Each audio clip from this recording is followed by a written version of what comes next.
a lot less problems. TIG supplies for the MT200. They're all right here. And I also try and use, there's specific consumables or grinding consumables in here for the, the tungsten themselves. So I do keep those separated for that.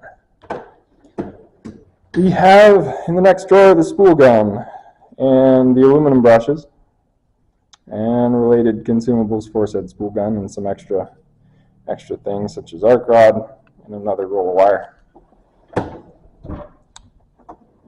And the next drawer, 4.5 inch angle grinder, die grinder, and hand drill.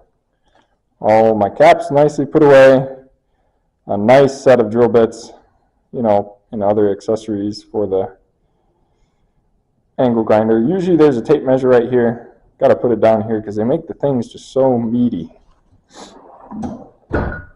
And then down here, we have F clamps, Harbor Freight, what is it, 14 inch F clamps.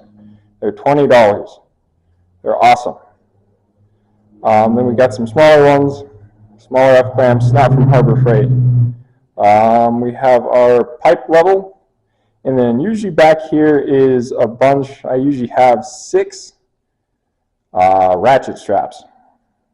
Custom fabrication. Ratchet straps are very, very handy. So yeah, that's the tour of the cart. I would like to get it a little nicer with that foam stuff. Kind of putting it together, but there's the cart. That's a super valuable tool,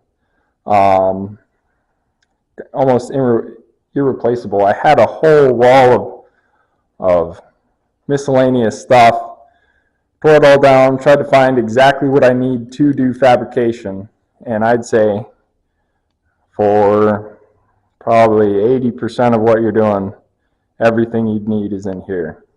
I'm sure it'll get refined over the years, but there's some, I'll keep backing up. There it is. There's your tool for the week, or the video for the week. We'll see what I come up with next week.